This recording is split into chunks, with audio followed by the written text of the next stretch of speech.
Question I have today, is it safe to eat food after 7 p.m. if I'm trying to lose weight?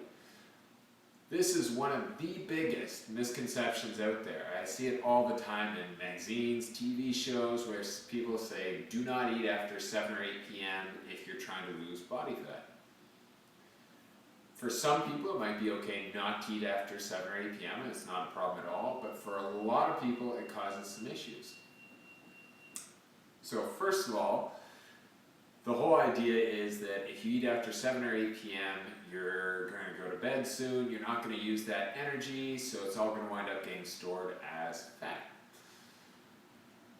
But the reality is, if you're not engorging in this huge meal after 7 or 8 p.m., or you're not eating a lot of really crappy, high-density food, you're not going to store most of it as body fat. Most of it will, your protein will get stored as protein, your carbohydrates will probably get stored as carbohydrates, and then the fat you eat will probably get stored as fat. And that's okay. If you're getting the total amount of food that you should be consuming, getting the right activity levels, getting the right types of food, you're going to be going through those stores the next day anyways.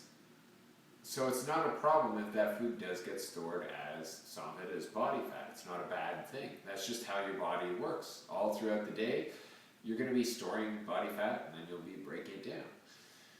So the important thing is that you're getting the right total amount of food. And by that I don't mean you need to get this perfect amount of calories and get focused on eating the right amount of calories. What we coach people to do is to try to eat to the right hunger levels and coach people based on that. So it's not a concern as far as getting too many calories in as long as you're eating to the right hunger levels throughout the entire day. I'm going to talk quickly about some of the problems it causes. So the biggest one, which I'm going to focus on, is for a lot of people what will happen is that their blood sugar will actually drop in the middle of the night while they're sleeping. And so then your body will start a process where it wants to raise the blood sugar up, and so it'll release some adrenaline, and this basically is going to start off a process which is going to start to break down muscle, and it'll start to convert the muscle it breaks down into something it can kind of use as blood sugar to help raise the blood sugar levels up.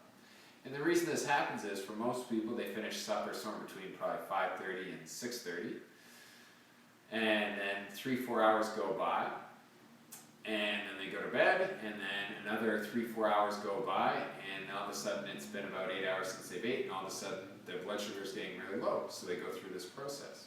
As opposed to a lot of people, would be better off if they finish supper at that 5:30 to 6:30, and then somewhere around 9 o'clock, 9:30, they actually have a really small snack. And frequently what we found with clients is a lot of them will wake up, if they go to bed between 10 and 10:30, a lot of them will wake up around 1 o'clock to 2 o'clock in the morning. And a lot of times this has to do with the fact that their blood sugar is dropping and they're getting that adrenaline released.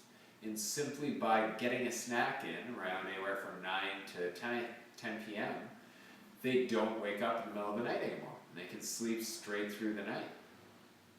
And obviously the better quality sleep you're getting, better hormonal balance you're going to have, better energy you're going to have, and you're going to be able to focus a lot more throughout the rest of your day. So you're going to be able to stay on track with your nutrition better, you're going to be able to get in better workouts, which is going to be more beneficial.